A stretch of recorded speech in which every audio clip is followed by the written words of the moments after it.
வல்லாவின் புத்தி கூர்மை. நிலாவூர் என்ற மலை கிராமத்தில் ஜோதிகா என்ற பாட்டி மாடுகளுடன் வாழ்ந்து வந்தார்.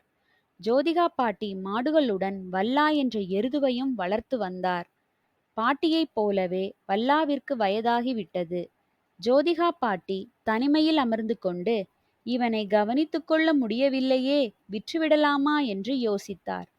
பின்னர் கடைத்தெருவுக்கு சென்ற ஜோதிகா பாட்டி அங்கிருந்த கடைகளை பார்த்த பின்பு தான் ஆசையாய் வளர்த்த வல்லாவை விற்கக்கூடாது என முடிவெடுத்தார். வல்லாவை காட்டில் விட்டுவிடலாம் என்று ஜோதிகா பாட்டி முடிவு செய்தார்.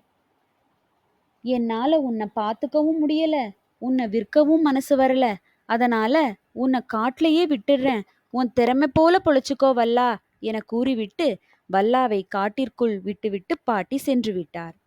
அந்த அடர்ந்த காட்டின் ஒரு பகுதியில் வல்லா தனக்கான இடத்தை தேடி கண்டுபிடித்தது.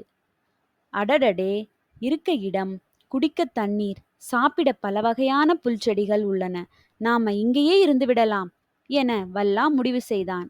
ஒரு நாள் குகைக்கு வெளியே நின்று கொண்டிருந்த வல்லாவை பார்த்த சிங்கம் அவனை சாப்பிட அவன் அருகே சென்றது. எதற்கும் பயப்படாத வல்லா, அன்பே, நமக்கும் நமது குழந்தைகளுக்கும் ஒரு அருமையான உணவு கிடைத்துள்ளது, என் இரு கொம்பினால் குத்தி கிழித்து கொன்று விடுகிறேன் என கூறியது.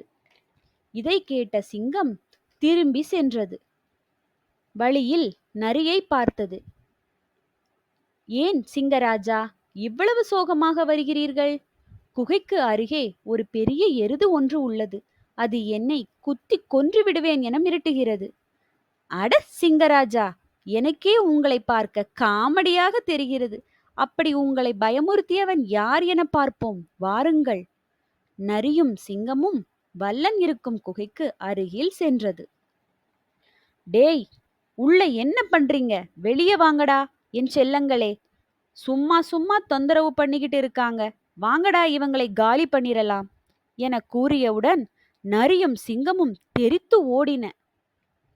வல்லா தனது புத்தி கூர்மையினால் தனக்கான இடத்தை பிடித்து கொண்டான். எந்த ஒரு நேரத்திலும் தனக்குள் இருக்கும் பயத்தை வெளிப்படுத்தாமல் நிதானத்துடனும் புத்தி கூர்மையுடனும் செயல்படுவது நன்று. Please subscribe and more learning fun videos.